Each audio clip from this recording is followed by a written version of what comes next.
posibilidad ng tagumpay o kabiguan, ng ligaya o lungkot. Kaya marapat lamang na tanggapin si Jesus bilang tagapagligtas at Panginoon. At matapos yun ay panariwain ang katapatan at paglapit sa Kanya bawat araw o day by day. Ang day by day ay naglalayong umalalay sa pang-araw-araw na pamumuhay. Narito po si Kuya Ed Lapis sa mensaheng pinamagatang How to Handle Enemies.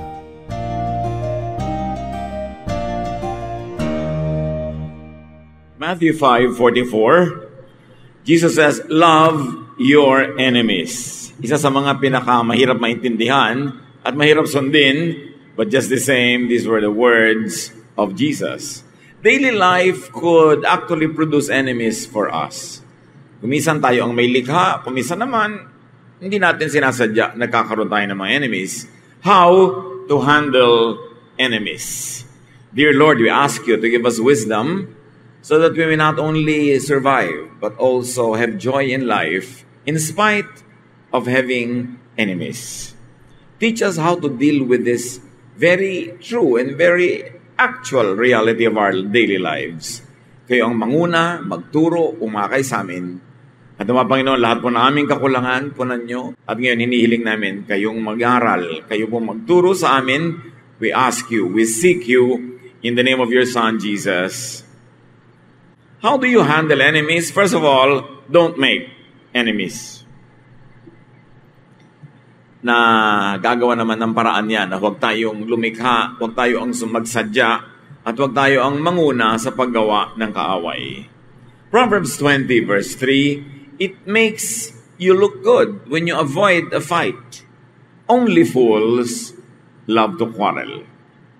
Kaya dibdibin natin yung napakasimpleng katuruan na ito na nakabubuti sa iyo na umiwas sa away, sapagkat malaki daw kahangalan yung palaaway. Try not to make enemies. Yung enemy na siya ang umiimbento ng gulo nyo, siya ang may pananagutan doon. Pero yung ikaw ang umiimbento o kaya ikaw yung nagpatuloy ng sinimulan niya, may pananagutan na tayo doon. Proverbs 26:27, if you dig a pit, you will fall in. If you start a stone rolling, it will roll back on you.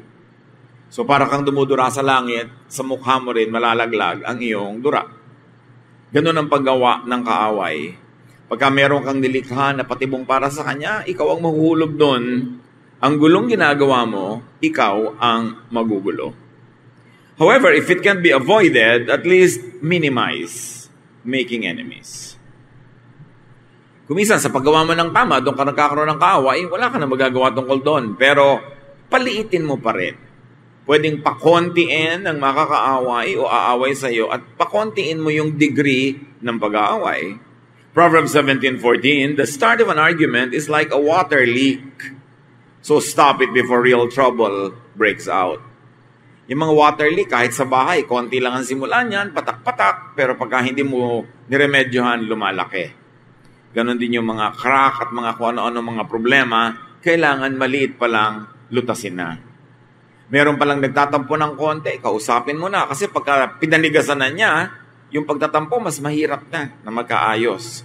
Pag meron ka agad na nasabing pangit, agad-agad mag-sorry ka. Huwag mo nang pagpabukasin.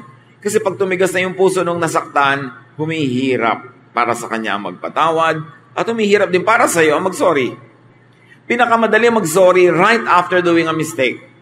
Pagka pinatagal mo ng 1 minute, mihirap na. Naninigas na yung panga mo, ayaw na magsalita ng sorry. Kaya maging habit natin, pag may damage, solvent agad. Maraming sugat hindi nalalala kung nagsorry ka agad. Proverbs 26:17, it is better to take hold of a mad dog by the ears than to take part in someone else's argument. Nakakita na ba kayo ng asong nauulol? Yung walang kinikilala, kinakagat kahit sino? Sabi, mas madali pa daw gawin na hawakan mo siya sa kanyang dalawang tainga kaysa makilahok ka sa away ng may away.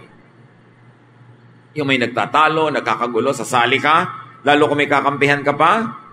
Don't make an enemy of people's enemies by taking sides, by getting into the fray. Nananahimik ang buhay mo, may dalawang nag-aaway, sasali ka, di pumasok ka sa gulo. It is unwise. And very especially, kung hindi mo naman talaga naiintindihan yung pinag-aawayan nila. Yung hindi mo kaaway, pag may kinampihan ka sa dalawa nag-aaway, kaaway mo na rin yung kaaway niya. Kaya hindi siya matalinong gawin. Don't worsen current enmity.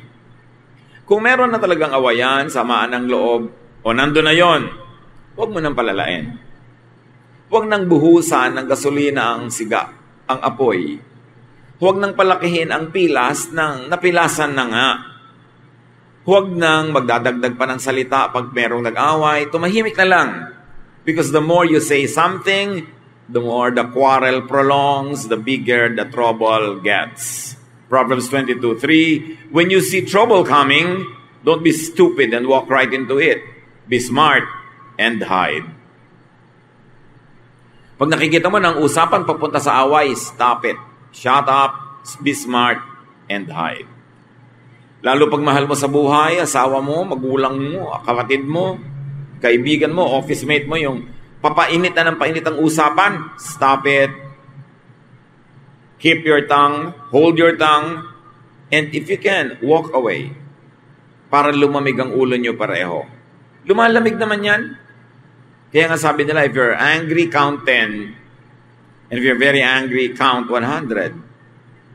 Why count 10? Kasi ang tao, pag nagagalit, may nare-release na chemical sa kanyang blood system na nagpapatapang at nagpapalakas sa kanya. These are survival instincts. Para tayo mag-survive, kung kinakain ka ng leon, hinahabol ka ng tigre, may ahas na biglang gustong tumuka sa'yo, napupuno ng adrenaline ang iyong blood para magkaroon ka ng energy to run away, to fight back, or to do something to save your life. Remnant yan ng ating primitive existence noong unang panahon na napakaraming panganib na nandyan pa sa ating sistema. So pag bigla ka nagalit, nagpanting ang tenga mo, may narinig kang ayaw mo, bigla kang tumatapang. Parang kaya mong sugurin kahit isang batalyong army. Parang kaya mong labanan kahit sino. Pag gano'n ang naramdaman, count 1 to 10. Bakit?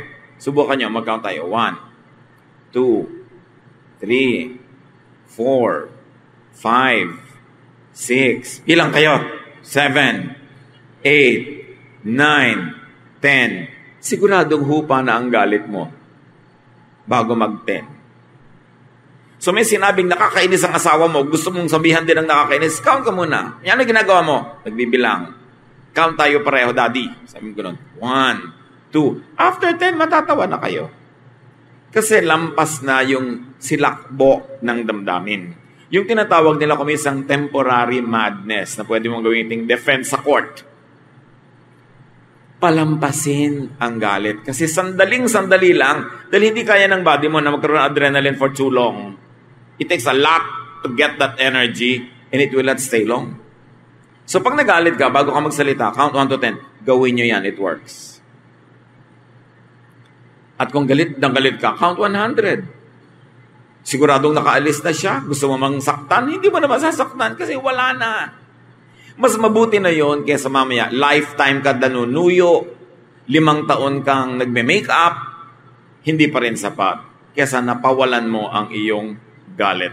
So be smart and hide when you see trouble coming. Pag kami galit na galit sa'yo, sinusugod ka, try to be invisible for a while. Be out of sight. Para yung galit niya na dapat ibubunton niya sa'yo, humupa na muna bago kayo magkita. Huwag niyong sasalubungin ang galit ng kapwa. Kasi ang taong galit ay nauulol, nababaliw, nawawala ng katwiran. At maaari kanyang masaktan, pwede ka pa niyang mapatay. It is wise to avoid that kind of trouble. And go for peace. Ang lagi nating hanapin, planuhin, hangarin, kapayapaan, katahimikan, katiwasayan with our fellow men. So make friends, make peace with your accuser.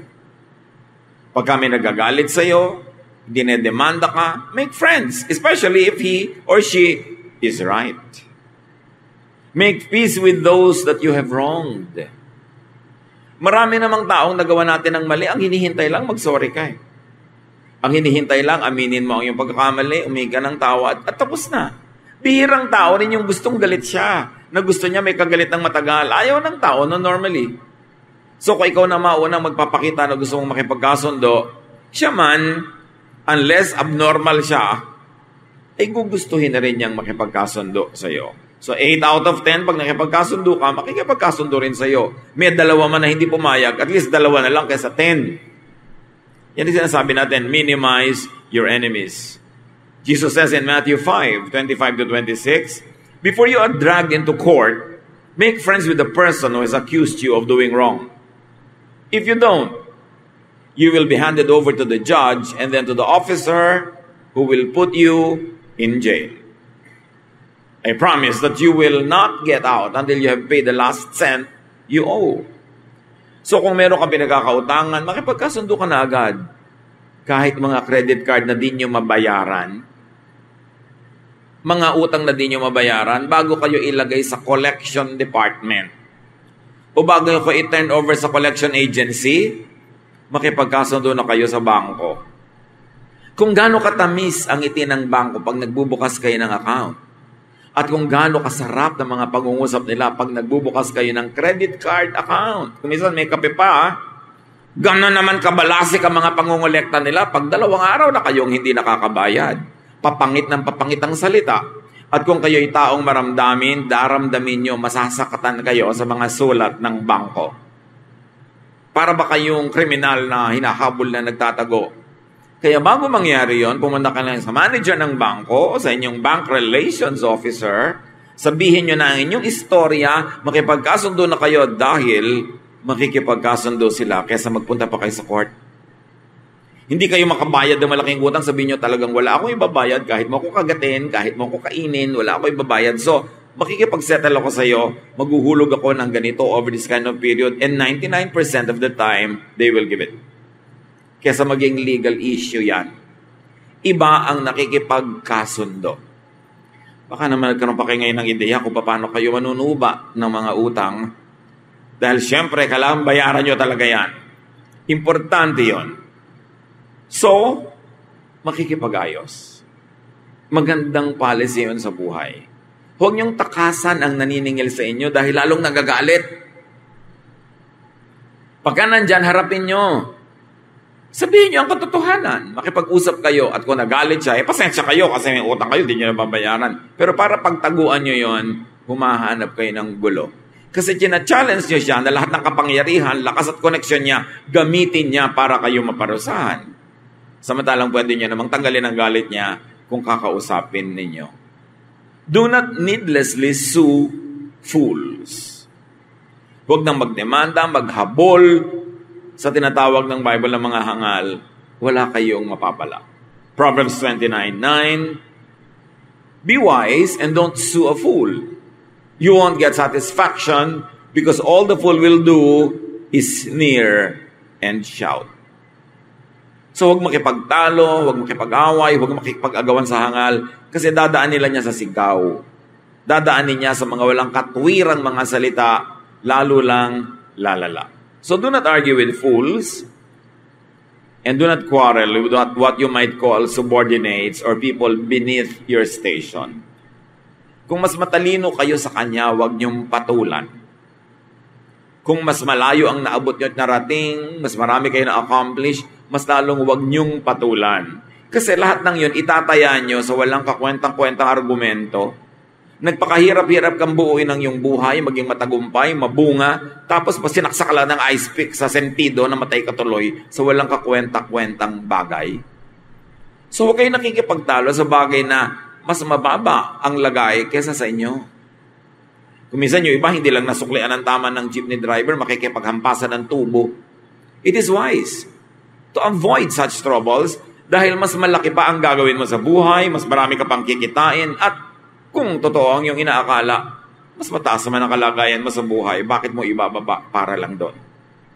Kailangan pinapahalagahan mo the bigger picture. What is at stake? May mga nababarel sa pakikipagawan sa parking lot. Merong mga napapatay dahil sa nilampasan sa kalsada, kinat, tapos kakatin din hanggang mamaya, nagbungguan na sila o nagbarilan. Is it worth it? Ganun lang ba ang halaga ng iyong buhay? Ganun lang ba ang halaga ng iyong kapayapaan? So always make and move towards making peace. Tuwing may kaaway, ang langing hakbang mo patungo sa kapayapaan, hindi sa pagpapalaki ng away, hindi sa pagpapalaki ng gulo. Matthew 18:15, if one of my followers sins against you, go and point out what was wrong. But do it in private, just between the two of you.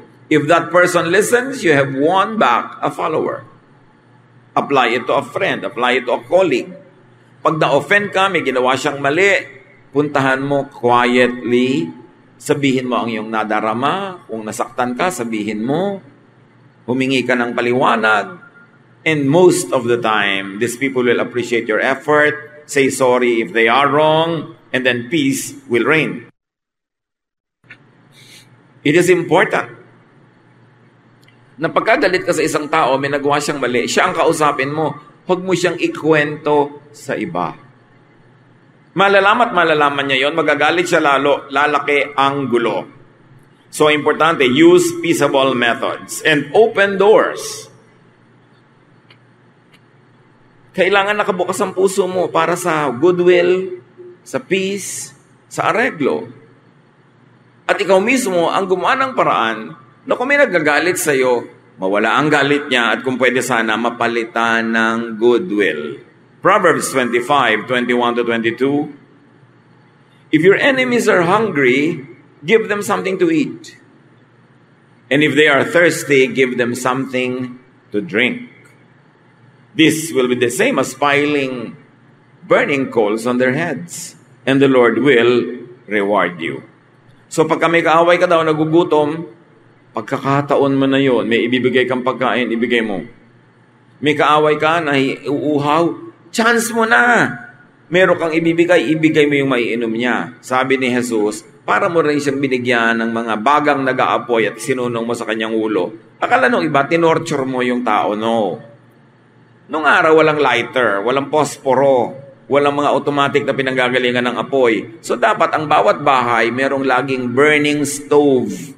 There is always a piece of wood burning in the stove para pag namatay ang mga ilaw niya, lalo sa gabi, may pagkukunan siya ng apoy. Pag magluluto siya bukas, paano siya gagawa ng apoy? Kailangan merong maliit na apoy doon, napapalakihin na lang niya. Pero kuminsan, namamatay yun. So pupunta ngayon sa iyo ang kapitbahay mo, sunong-sunong niya yung kanyang palayok na lalagyan ng baga, hihingi sa iyo ng bagang nagliliyab o nag-aapoy. Pag nilagyan mo yung sunong-sunong niya na palayok ng bagang nag-aapoy, ibig sabihin, binigyan mo siya ng fire, binigyan mo siya ng bagong pang-start ng kanyang ilaw o ng kanyang pagluluto. So, ginawan mo siya ng pabor. So sabi, giving drink to your enemy, giving food to your enemy is like heaping burning coals on their heads. Pag binasa mo kasi yan, nang hindi mo naintindihan yung cultural context, akala mo sinunog mo yung bumbunan niya, parang naging bibingka siya. Nakaganti ka tuloy. No. It is good for these people to have the fire coming from you. At ang mga tao nung araw, sinusunong nila talaga yung baggage nila, bihira nilang hinahawakan kasi their hands should be free to hold on to whatever. Kung minsan bumababa sila ng mga bangin-bangin, may landas-landas, dapat yung kamay nila free. So nasa ulo nila yon. So, build bridges. Sabi nga nila, people are lonely because they build walls instead of bridges. Para tayo mga island tayo mga tao. Choice mo, gagawa ka ba ng bridge para mag-connect ang ibang tao o gagawa ka ng wall para hindi sila makapasok sa'yo at kaya lang ikaw din nakulong sa sarili mong wall. And this wall can be your ugali, asal, kakulangan ng pakikipagkapwa. Proverbs 15:1, a kind answer soothes angry feelings, but harsh words stir them up.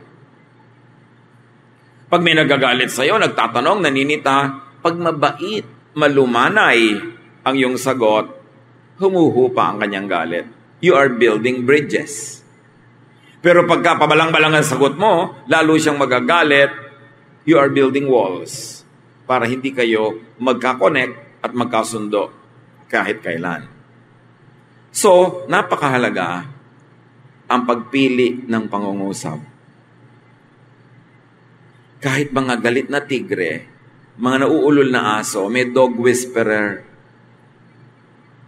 Merong marunong bumulong ng tamang timpla, tamang volume, tamang tunog, pati galit ng mga aso, matitigas sa ulo mga aso na paaamo.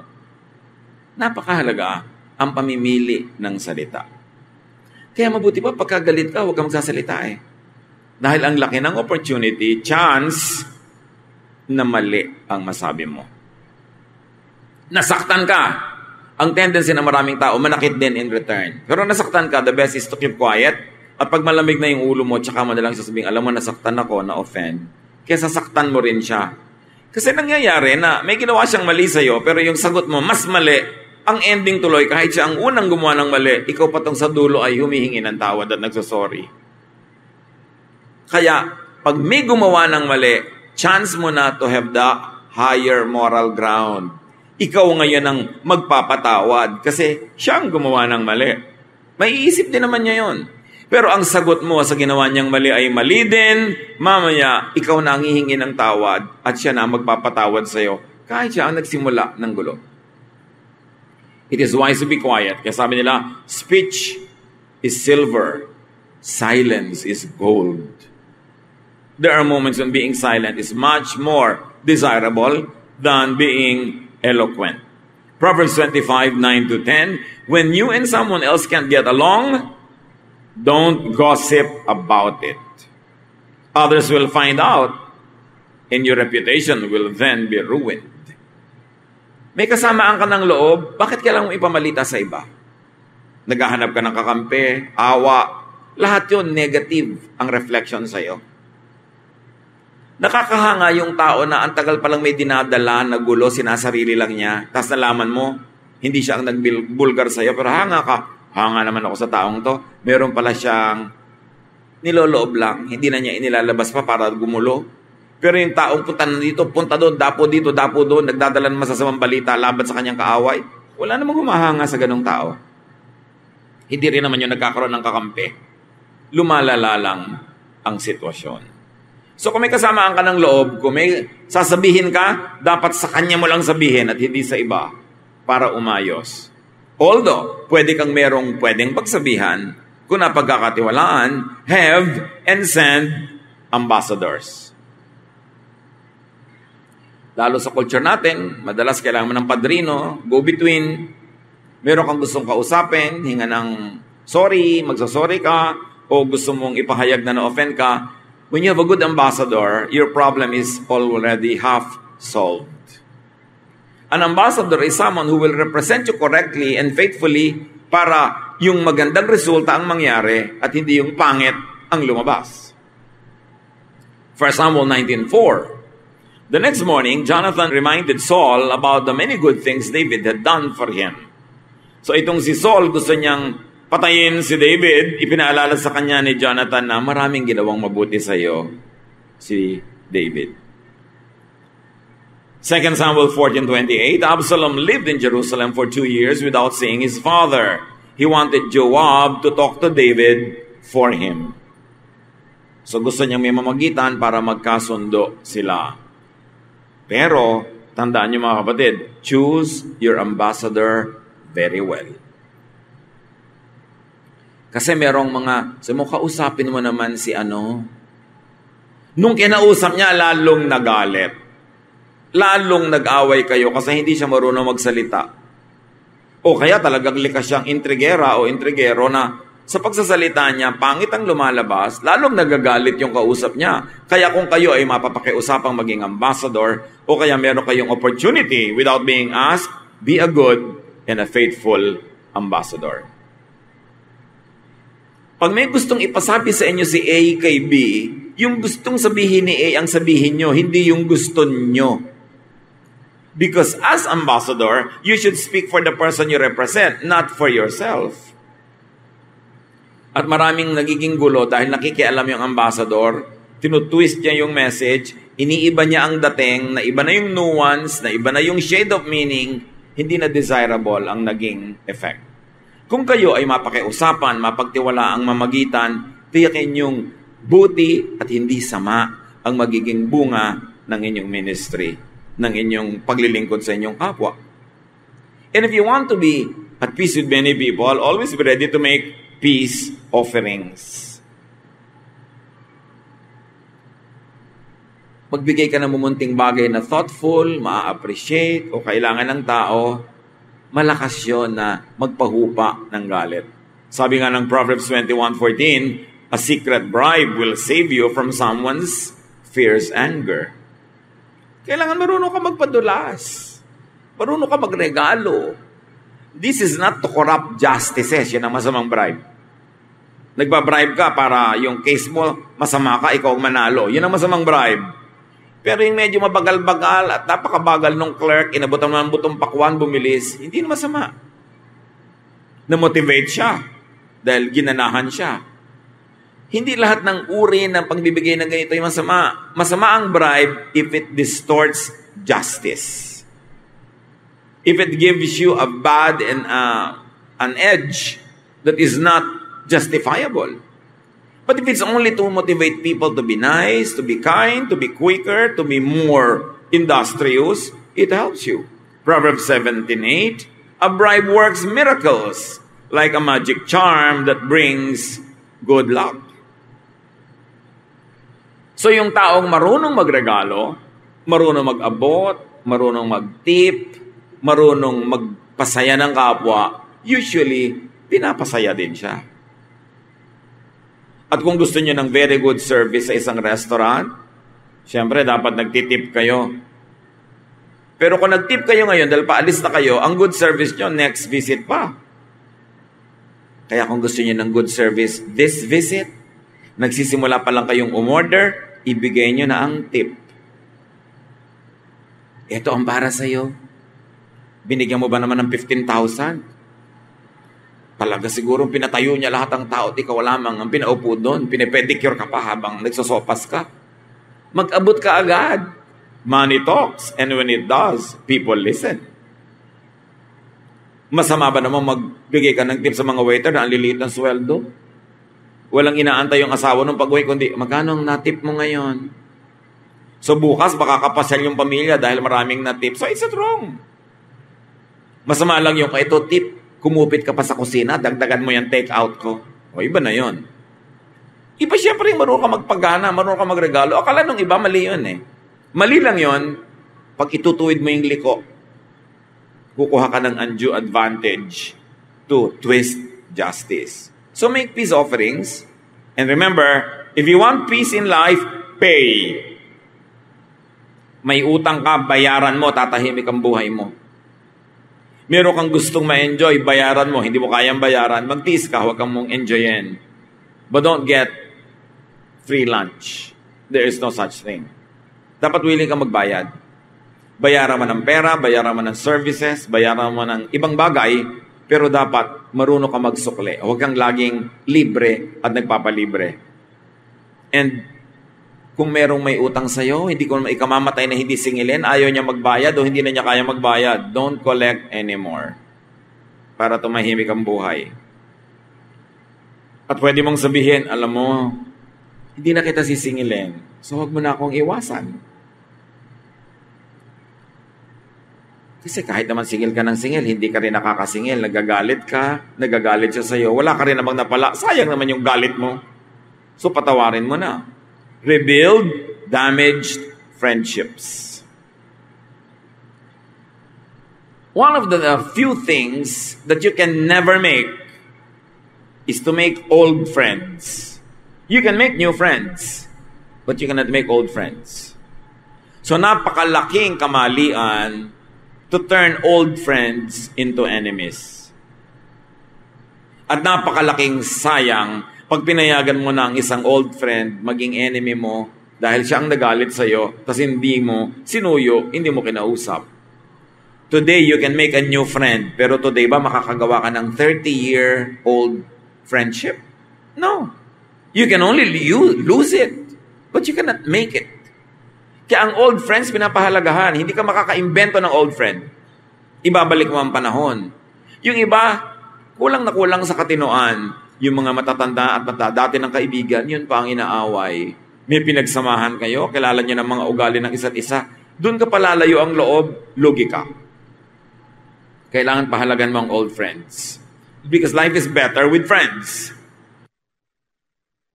Proverbs 18:24, a true friend is closer than your own family. So do not lose a friend and do not let a friend become an enemy. Dahil yung katotohanan na sinasabi, your best friend could be your worst enemy. Yan ang nakakalam ng lahat ng lihim mo. Pag yan ang nagalit sa'yo, logi ka. So dapat pinapahalagahan mo ang isa't isa. Life is worse with enemies. Better with friends, worse with enemies. You are better off without enemies. And if you have an enemy and you really like to be a winner, the best way to win over an enemy is to turn him into a friend. Dun ka lang nanalo sa kaaway pag naging kaibigan mo siya. Pero nasaktan mo siya, nasunog mo yung bahay niya, nabaril mo yung asawa niya, sa palagay mo panalo ka doon? Sa palagay mo hindi siya maghihiganti? O siya ang sinira mo, sa palagay mo walang mahal sa buhay yun na maghihiganti para sa kanya? Ang isang kaaway na hindi mo nagiging kaibigan is a great loss. So para ka magtagumpay at para ka magsaya, magdiwang, pag lang ang dati mong kaibigan ay dati mong kaaway ay naging kaibigan mo na. O at least, hindi mo na siya kaaway. Kaya ang sabi ni Jesus, love your enemies. Sa palagay nyo, ipinapadehado tayo ni Jesus kaya sinasabi niyang love your enemies? No, Jesus wants you to be a winner. Because when you love your enemies, the natural tendency is for them to love you back. It might take some time and a lot of investment, but it can happen. And only when your former enemy loves you now and is your friend will you really be victorious. Doon palang tunay ang tagumpay. Peace is important. We don't want enemies. Kaya merong isa tayong project na pinakamabilis itong gumawa ng enemies. Next to pangungutang na hindi pagbabayad. Pagdaldal ng mga walang katuturan. Pagsasalita ng mga masakit. O pagbubulgar ng mga sikreto. Diyan tayo nagkakaroon ng mga kaaway. Proverbs 21:23, watching what you say can save you a lot of trouble. Maraming tao nagkabuhol-buhol ang buhay, nahalagay sa gusot at sa gulo dahil sobrang matabil. Sobrang mabilis magsalita. Nagbubulgar ng mga sikreto, nang-aaway ng mga tao, nananakit ng damdamin, gulo ang iuwi niyan sa buhay. So do not make enemies with bad words. Instead, make friends with good words. Choose your words. Psalm 34:14, do good instead of evil, and try to live at peace. Sandali lang ang buhay.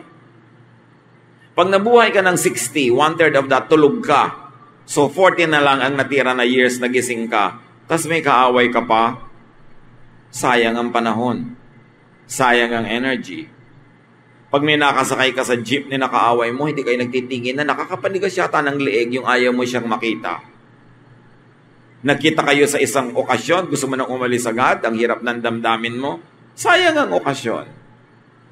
Alisin ang mga kaaway sa buhay. Kung hindi natin sila kayang gawing kaibigan, at least alisin ang pagiging kaaway, coexist.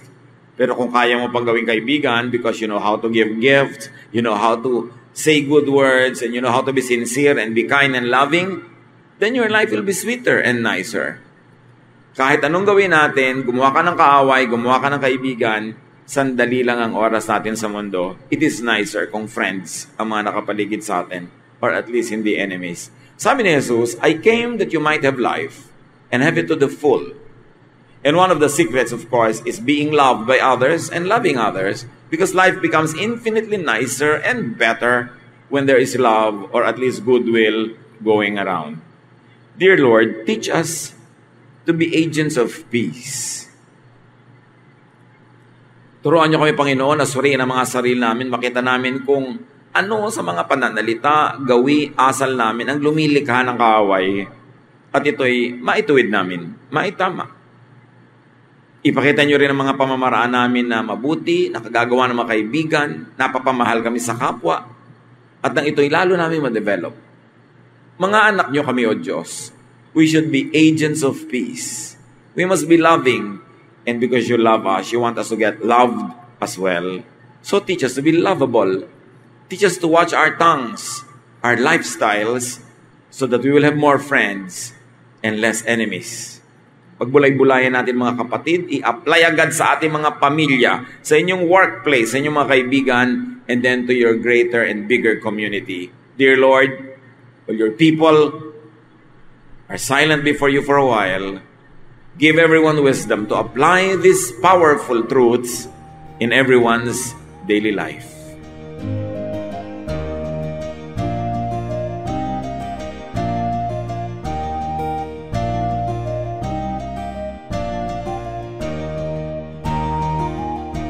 Ang katatapos pong mensahe ni Kuya Ed Lapiz ay pinamagatang How to Handle Enemies.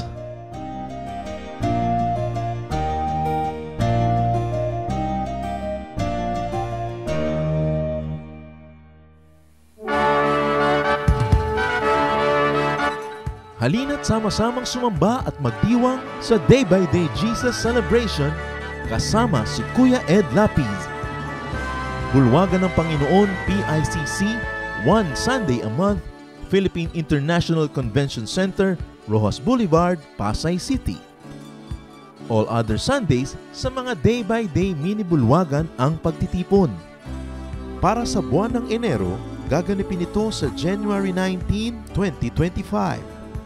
8 a.m. ang First Jesus Celebration, 10 a.m. naman ang Second Jesus Celebration. Para sa iba pang detalye, bisitahin ang ating official Facebook page, Day by Day Friends.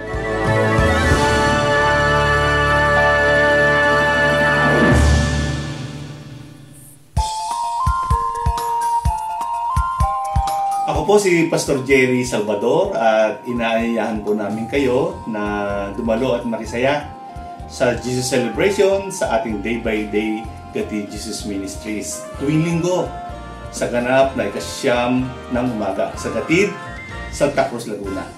Para po sa dagdag detalye ng schedules at lokasyon, narito po ang mga contact details. 0915-655-0756 at 0921-411-0987. Pwede rin po ninyong bisitahin ang aming FB page, ang Day by Day Gatid Jesus Ministries. Halinang ipagdiwang ang Panginoong Jesus.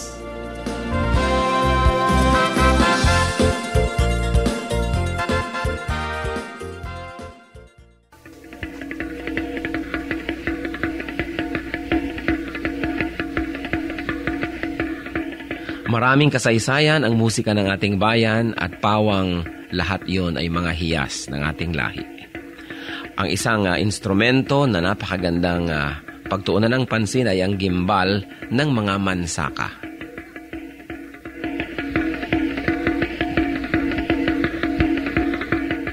Ang gimbal ay isang magkabilaang tambol na matatagpuan sa hilaga at silangang bahagi ng Davao sa grupo ng mga mansaka. 28 sentimetro ang taas nito, humigit kumulang, at 21 sentimetro ang bilog, humigit kumulang. Yari ang gimbal sa isang katawan ng punong kahoy at ang magkabilang dulo ay tinapala ng pinatuyong balat ng usa. Ito ay hinahampas ng isang manipis na patpat habang isang kamay ay tumatapik-tapik sa kabilang tambol sa kabilang dulo ng instrumento. Ang gimbal ay maaring tugtugin mag-isa o ng mga may kasamang ibang instrumento kung ito ay ginagamit sa ritual. 1 hanggang 2 tao ang maaring tumugtog sa magkabilang dulo ng gimbal.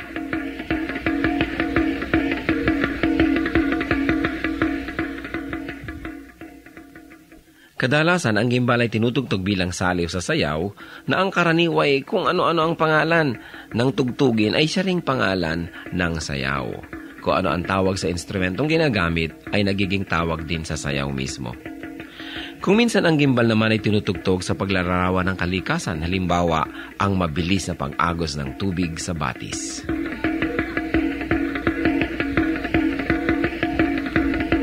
Ang gimbal o kimbao, instrumento ng mga mansaka. Kayamanan ng ating lahi. hiyas ng ating bayan, marapat lamang na gamitin sa pagsamba sa Panginoong Hesus.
Sa inyo po, Panginoon, lapat itong aking loob na sumilong at pasakop, makisuno at sumukob.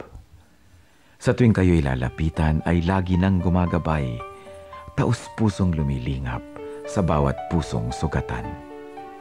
Kabutihan niyong matapat, bukas palad kung magbigay, kahit ang tulad kong abay, walang patagong anuman.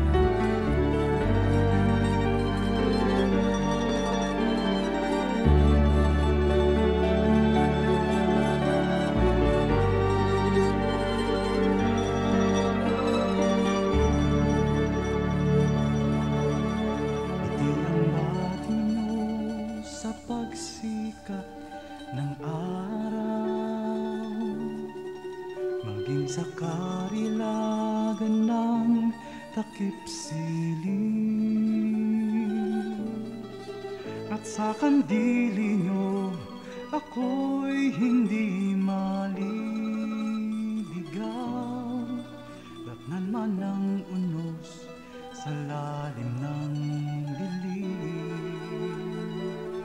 Kung sisikapin kong bilangin ang mga bituin, isa-isahin kong man bato sa buhangin, walang makahihigit sa lawak ng iyong pagtingin, sa kalinga niyo pagmamahal sa akin. Alleluia, Alleluia, Alleluia, Alleluia, Alleluia, Alleluia,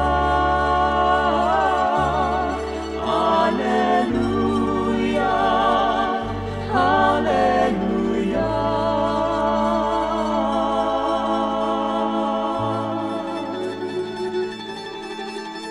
Ang aming nais ko'y purihin ka sa magdamag, makasama ka maging sa pighatin. Ako'y nagagalak sa kaligtasan niyo't habag, pagkat paglapit ko, ngiti ang iyong bati. Alleluia, Alleluia,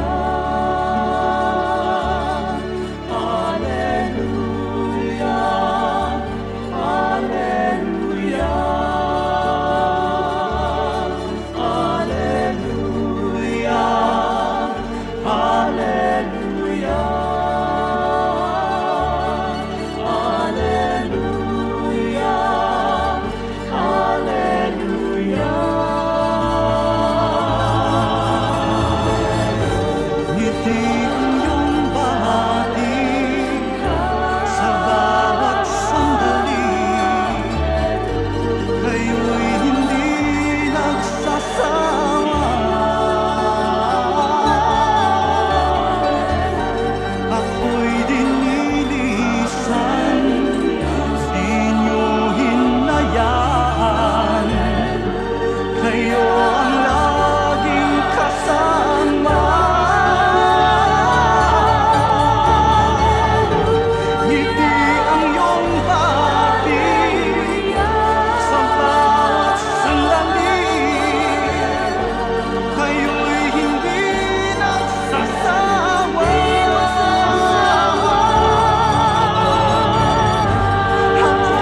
Bakit mahilig sa musika ang Pilipino?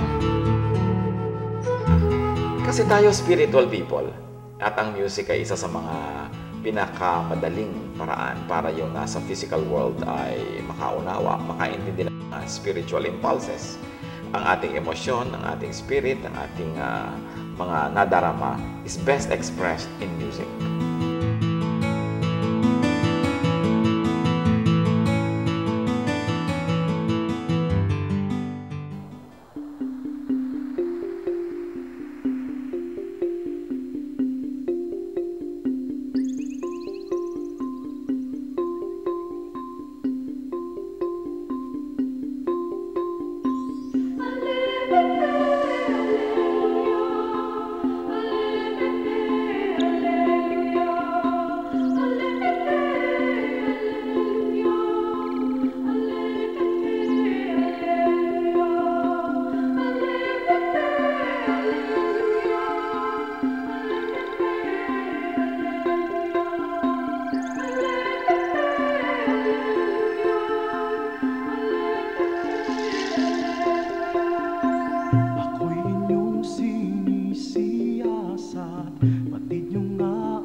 Oras na po para pansamantalang magpaalam ang programang Day by Day. Tayo po'y magsama-sama tuwing ika-6 hanggang ika-7 ng umaga, araw-araw. Magandang umaga po at mabuhay ang Panginoong Hesus!